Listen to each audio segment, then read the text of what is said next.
जब पाप का घड़ा भर जाता है तो एक ना एक दिन उस घड़े को फूटना बेहद जरूरी हो जाता है। वही हुआ कुछ अधिकारियों के साथ। सुप्रीम कोर्ट ने साफ आदेश दे दिया कि इन बड़े अधिकारियों के ऊपर करो कार्रवाई और एफआईआर दर्ज करो।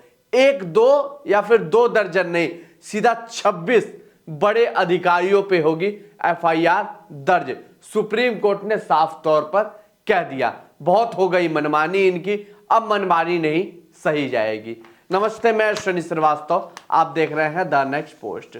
जरा सा पीछे देखिए, आपको बैनर नजर आ रहा होगा। बैनर में 2 लोग नजर आ रहे होंगे, इधर बुलडोजर वाले बाबा नजर आ रहे होंगे, इधर इनका बुलडोजर नजर आ रहा होगा। सारा मामला आपको विस्तार से समझाऊंगा, जरा सा इधर देख लीजिए। महाराजगंज पापकांड में आईएएस आईपीएस तत्कालीन डीएम एडीएम समेत 26 के खिलाफ एफआईआर दर्ज।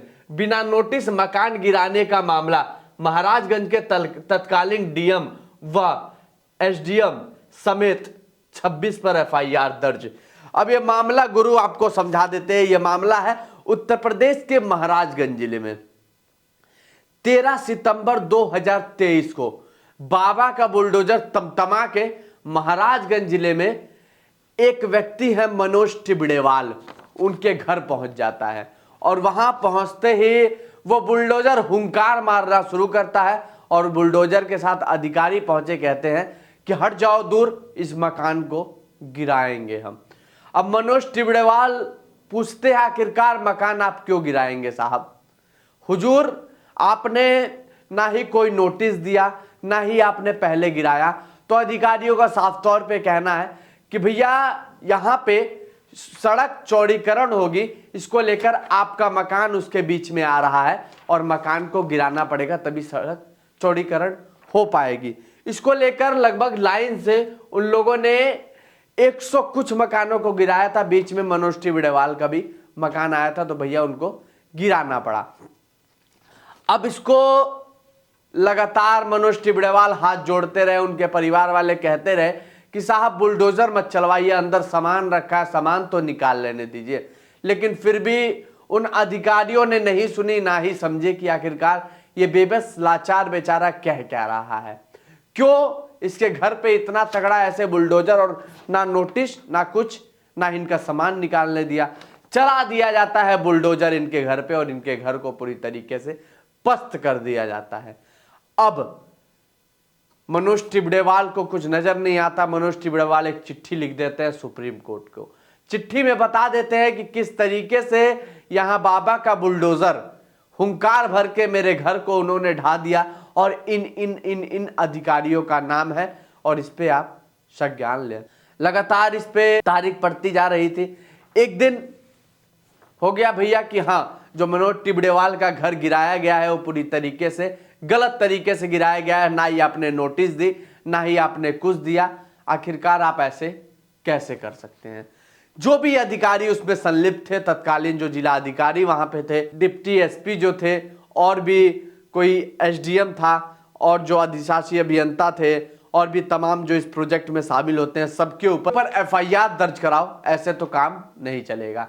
तुम लोग जो चाहोगे वो करोगे, तुम्हारी मनमानी इतनी थोड़ी है कि तुम जो चाहोगे वो कर लोगे। अब यहां पे देखिए, यही है जो कि तत्कालीन डीएम थे उस समय, जिनके नेतृत्व, जिनके रहते में आगे से भाई ऑर्डर आया होगा कि सड़क चौड़ीकरण करनी है और इनका मकान गिरा दिया जाए। ये उस समय जिला अधिकारी साहब थे।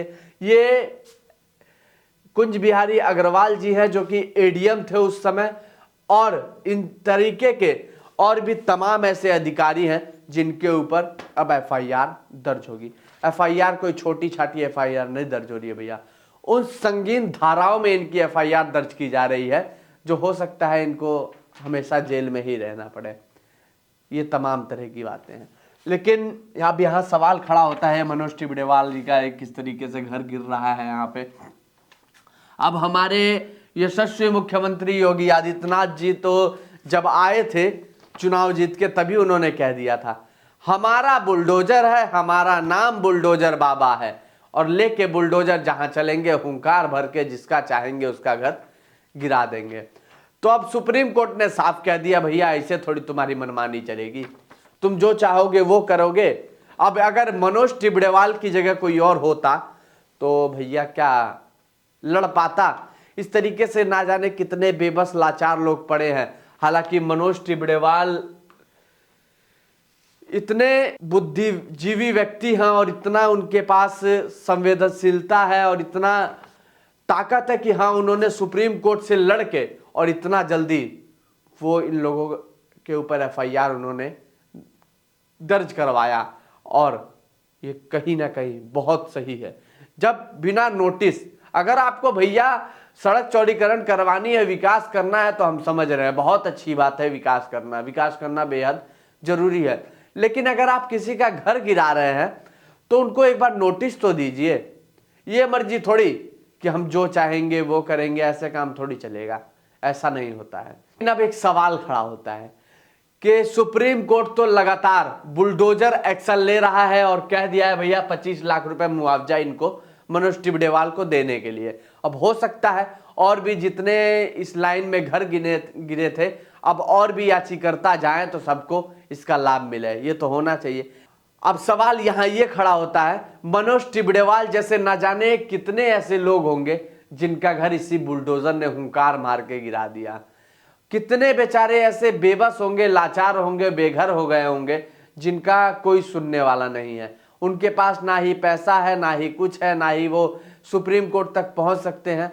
लेकिन मनोज टिबड़ेवाल को इतनी जानकारी थी कि भैया हाँ पहुंच गए। लेकिन अब यहां दूसरा सवाल यह भी खड़ा होता है कि जिस तरीके से बुलडोजर एक्शन कराया जा रहा था, वैसे पीछे तमाम एनकाउंटर कराए जा रहे हैं। क्या उस पर सुप्रीम कोर्ट संज्ञान लेगी? और सुप्रीम कोर्ट को संज्ञान लेना भी चाहिए, क्योंकि न जाने कैसे एनकाउंटर हो गए, न जाने कितने लोग, निर्दोष लोग कहीं मारे गए हो। अब तो जितने भी मुठभेड़ हो रहे हैं भैया, उसमें साफ बता दिया जा रहा है कि ये भाग रहा था भैया, इनके ऊपर हमने गोली चला दी और अपने रक्षा के लिए हमने गोली चलाई, क्योंकि वो लोग भाग रहे थे, कुछ भी कर सकते थे। तो पहले ऐसे नहीं होता था ना। पहले कहाँ होता था साहब? पहले होता था क्या कि हमेशा, अब कोई भी चीज सुनाई दे रही है, अगर कोई चोरी भी कर रहा है तो भैया भाग रहा है तो उसका काउंटर कर दिया जाए। बहुत अच्छी बात है, कार्रवाई उनके ऊपर करनी चाहिए और कार्रवाई होनी भी चाहिए। लेकिन ये कैसे कि एनकाउंटर ही सीधा कर देना? कहीं ना कहीं इस पे सुप्रीम कोर्ट को भी संज्ञान लेना चाहिए। और बाकी जो लोग हैं, जिन तक मेरा वीडियो पहुंच रहा है, उन लोग से ये कहूंगा, आप लोग भी अगर पीड़ित हैं तो मनोज टिबड़ेवाल की तरह जागरूक होइए।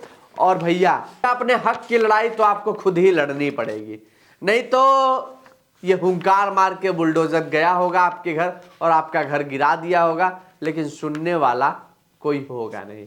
अब यहाँ तमाम सवाल हैं, आखिरकार इस तरीके से मनमानी कब तक चलती रहेगी? सुप्रीम कोर्ट ने साफ आदेश दे दिया है भैया, अब घर गिरेगा तो 25 लाख का मुआवजा तो देना पड़ेगा। सुप्रीम कोर्ट ने यह भी साफ कर दिया है कि घर कैसी जगह पे बना होगा तो नहीं गिरेगा। अगर घर आपकी जमीन में या फिर किसी सरकारी जमीन में बना होगा तो वो गिरा दिया जाएगा। अगर किसी सरकारी जमीन जैसे खलियान हो गया, प्लेग्राउंड हो गया, ग्राम सभा की जमीन हो गई, टाउन एरिया की जमीन हो गई, जिले की जमीन हो गई, वहां अगर बना होगा तब गिरा दिया जाएगा, तब उस पर कोई परेशानी और ना ही कोई दिक्कत वाली बात है। इस पे तमाम सवाल है, लेकिन आप भी जागरूक बनिए। जागरूक बनेंगे तभी आपको ये जो गिद्ध रूपी लोग बैठे हैं वो नोच नहीं पाएंगे। लेकिन तत्कालीन डीएम साहब, एडीएम साहब कुंज बिहारी अग्रवाल जी ने क्या भैया कूटरचित काम किया, अब भुगतना तो पड़ेगा ना। वो मैंने कहा था ना, पाप का घड़ा इतना ना भर जाए कि उसको एक दिन फूटना पड़े। जब घड़ा भर जाता है, बहुत ज्यादा भर जाएगा तो पानी बाहर गिरेगा, और जब उससे भी ज्यादा हो जाएगा तो भैया उसको फोड़ना ही पड़ेगा, क्योंकि जब तक वो रहेगा तब तक उसमें डालते रहेंगे पाप पाप पाप पाप। तो इस चीजों से तो बच के रहना पड़ेगा ना। चलिए, इस मामले पे आपकी क्या राय है हमें कमेंट सेक्शन में जरूर बताइएगा। नमस्ते, मैं अश्विनी श्रीवास्तव, आप देख रहे थे द नेक्स्ट पोस्ट।